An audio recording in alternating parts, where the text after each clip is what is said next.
So one of my favorites is the right and left crossing pattern. These patterns you're not going to find these patterns anywhere. I think I'm one of the few guys that do them. There are cats that play elements of this, but there's very few that do them in long duration, in a soloing setting, and transition between them from one to another. So I'm going to start with the right hand, left hand over a crossing pattern and show you what that looks like slow motion, and then speed it up for you in a 4/4 setting. So essentially, it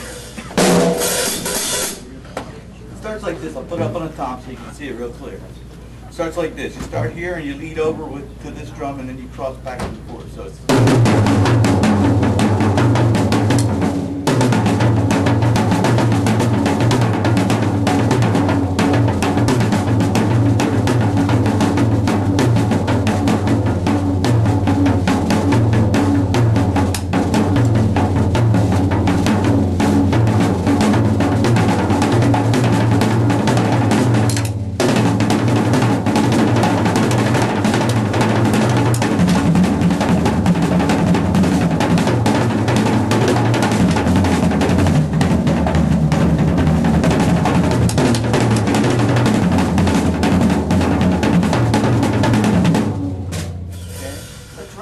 crossing.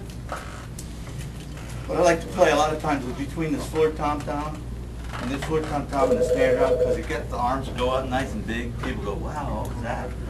So, and then I like to compress the time on it also. So if I was playing it between this tom-tom and the snare, it would look like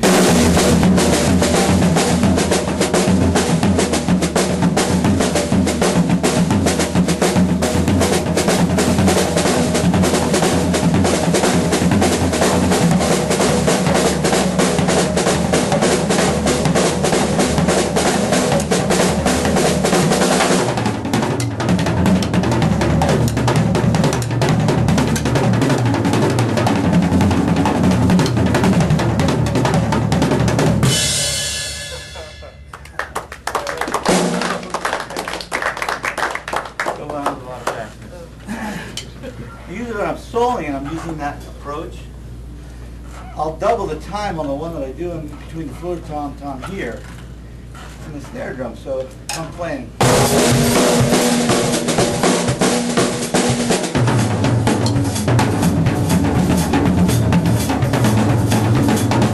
that's the normal pocket for playing that crossover pattern. But when I get to the snare drum, you'll see it'll go a little different.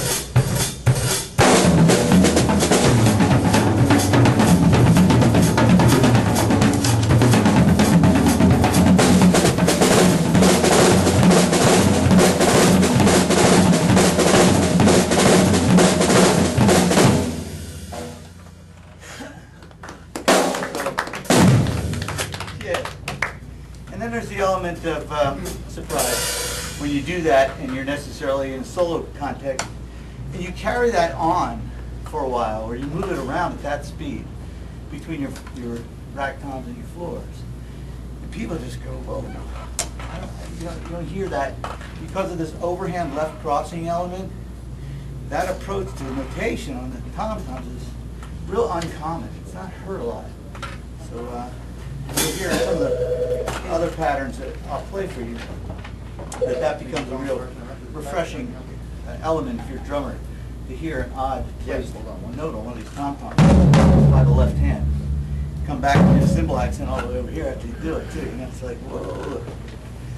Right. So, one of the other crossing patterns I like to play is a triplet pattern. Right. And that's where I use a rack tom, floor tom, and snare drum to create I call this the mixer. It looks like a blender when you do it. So it essentially starts like this. Or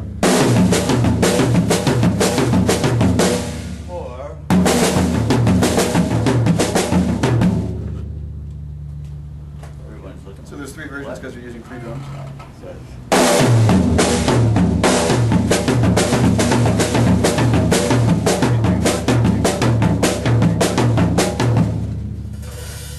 So anyway, I'll demonstrate the triplet pattern there, so you can see how it feels in a groove. So it's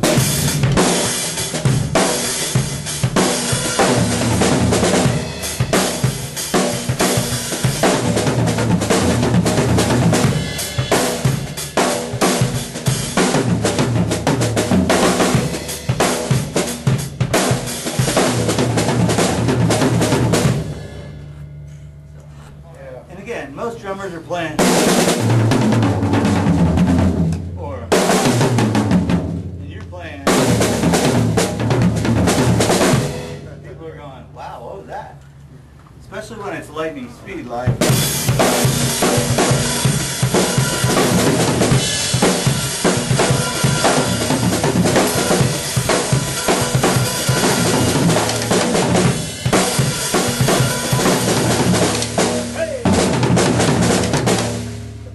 It's not your drum set.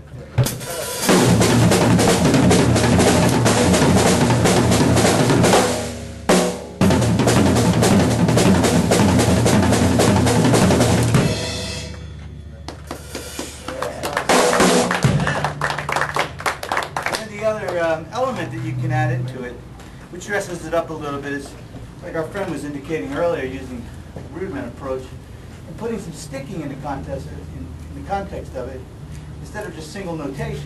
So we drop a 2 in there with the right hand, so it's not all just 1. Start putting a 2 in there, it fills it out a little more. So.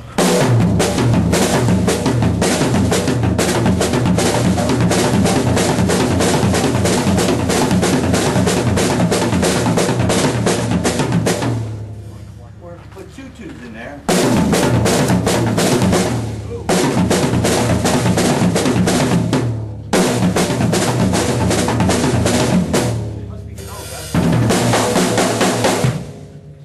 You can see that by adding additional notation, it makes it even more interesting and sounding. So I want to encourage you to embrace the idea of just because the drum's back here doesn't mean you can't hit it with your left hand. Reach over that bar and smack that sucker. So you get.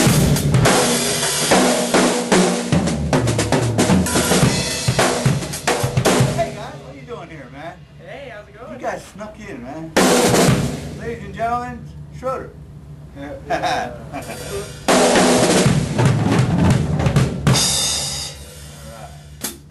So that's basic crossing patterns. I have a one that's a little bit more advanced. It's 4-stroke, and it encompasses using 4 drums in the process instead of 2 or 3. So the basic approach that I'm going to use today, and the pocket we're going to play for you, incorporates this groove.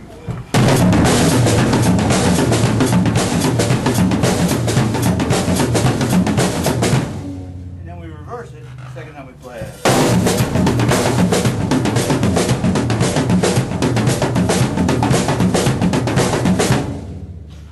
So that being the case, the reason I'm demonstrating that particular feel is because it fits really well with this groove pocket, and you can see how I'll set it up with a standard approach using a hi-hat or cymbal groove to set the tone and the vibe. But listen to how it completely transforms the way it feels musically when you incorporate that drum pattern into it. It becomes a signature element, it becomes a hook in a song when you embrace these kinds of things. We use this in a tune that we do in the clubs when I play with the Retro Brothers.